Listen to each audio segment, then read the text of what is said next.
बिना किसी झिझक के हम ये कह सकते हैं कि ब्लैक होल्स इस ब्रह्मांड के सबसे अजीब जगहों में से एक है। ब्लैक होल्स को अगर हम सिंपल भाषा में कहें तो ये स्पेस की एक ऐसी जगह है जहाँ की ग्रेविटी इतनी स्ट्रांग होती है कि कोई भी चीज़ इससे बच नहीं सकती, यहाँ तक कि प्रकाश भी नहीं। आप देख रहे हैं सोल मिस्ट्रीज और आज की इस वीडियो में मैं आपको शेयर कराऊंगा ब्लैक होल की। तो चलिए लेट्स एक्सप्लोर। सबसे पहले मैं आपको बता देता हूँ कि anything can become a black hole. अगर मैं मैथमेटिकली बात करूँ तो कोई भी ऑब्जेक्ट ब्लैक होल बन सकती है।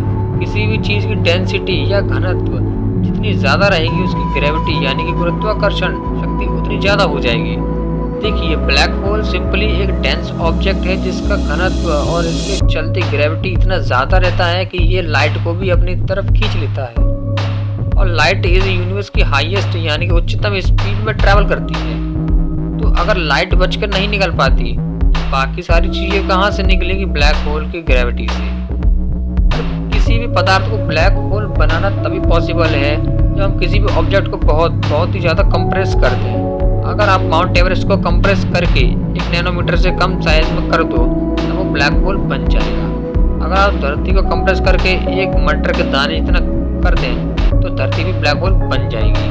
वैसे भी हमें ऐसी टेक्नोलॉजी को निकालने की ज़रूरत भी नहीं है। Formation of a black hole.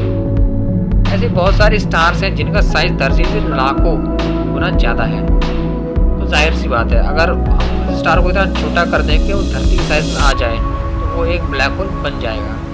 पर अच्छी बात यह है कि हमें ऐसा करने की ज़रूरत नहीं है, क्योंकि ये ब्रह्मांड में ऑलरेडी होता रहता है। जब किसी तारे की डेथ होती है, जैसे हम सुपरनोवा कहते हैं, तब वो अपने अंदर ही कोलैप्स करने लगता है और उसका घनत्व बढ़ने लगता है। घटते घटते उसका साइज इतना छोटा हो जाता है और उसका घनत्व और ग्रेविटी इतना ज़्यादा बढ़ जाता है कि लाइट भी अब उससे बच नहीं सकती। वो छोटा पॉइंट जहाँ पर वो स्टार घट करके ब्लैक होल में कन्वर्ट हो जाता है उसे हम सिंगुलैरिटी कहते हैं। मैं श्योर हूँ कि आपने इसके बारे में पहले ज़रूर सुना होगा। Event horizon. ब्लैक होल का वो बाउंड्री जहाँ से लाइट से स्किप नहीं कर सकती उसे हम इवेंट होराइजन कहते हैं। मतलब कि इवेंट होराइजन से पहले लाइट बच के जा सकती है पर उसके आगे कोई चांस नहीं। ब्लैक होल्स को हम ब्लैक होल्स क्यों कहते हैं? क्या आपको पता है कि ब्लैक होल्स को ब्लैक होल्स ही क्यों कहा जाता है? ब्लैक होल से लाइट स्किप नहीं कर सकती है। इसका मतलब ये नहीं है कि ब्लैक होल्स में लाइट नहीं होती है, पर वो जो लाइट है वो आपकी आंखों तक नहीं पहुंच पाती, क्योंकि ब्लैक होल से लाइट बच के नहीं जा सकती है। तो जब वहाँ से लाइट बच के नहीं निकलेगी तो वो आपकी आंखों तक कैसे पहुँचेगी? इसलिए हमें ये ब्लैक दिखती है।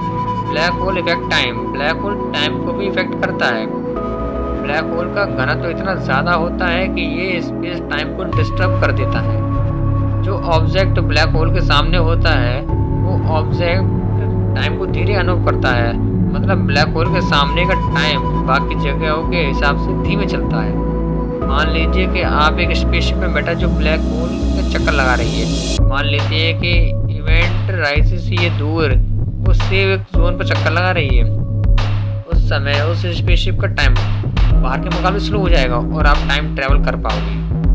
अगर आप एक ब्लैक होल के अंदर चले जाओगे तो क्या होगा? क्या आप जानना चाहते हैं कि अगर आप ब्लैक होल के अंदर गिरोगे तो क्या होगा? क्या सिंपली आप उसके अंदर चले जाओगे? नहीं, ऐसा नहीं होगा। असल में आपका शरीर एक रबर की तरह स्ट्रेच होगा जब आप उसके अंदर जाओगे। मैं आपको बताता हूँ कि ऐसा क्यों। मान लीजिए कि आप उसके अंदर जब गिर रहे हो तो आपका पैर ब्लैक होल की तरफ है। आपका बॉडी का वो पार्ट जो बॉडी के करीब ब्लैक होल के करीब है, यानी कि आपका पैर, वो ज़्यादा ग्रेविटी को अनुभव करेगा उसके मुकाबले जो पार्ट ब्लैक होल से थोड़ा सा दूर है, मतलब आपके सर। इसलिए आपका बॉडी एक रबर की तरह खिंच जाएगा। आपकी बॉडी के सारे मॉलिक्यूल्स बिखर जाएंगे और फाइनली आपकी डेथ हो जाएगी। पर डरिए मत, ऐसा कभी होगा नहीं, क्योंकि जो नियरेस्ट ब्लैक होल है वो हज़ारों प्रकाश वर्ष दूर है इस सौर मंडल से। तो ये क्वेश्चन आता है कि धरती के सबसे नियर होल ब्लैक होल कौन सा है? और क्वेश्चन आता है कि क्या ब्लैक होल धरती को निकल सकता है? जैसा कि मैंने कहा कि वो ब्लैक होल हज़ारों प्रकाश वर्ष दूर है।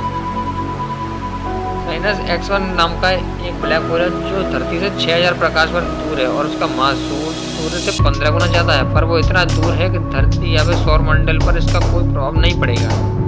तो आपको डरने की कोई ज़रूरत नहीं है। लाइक कर दो अगर वीडियो पसंद आया तो, कमेंट और शेयर करना मत भूलना। और अगर आपने अभी तक इसको सब्सक्राइब नहीं किया तो सब्सक्राइब कर लो इसको। आपको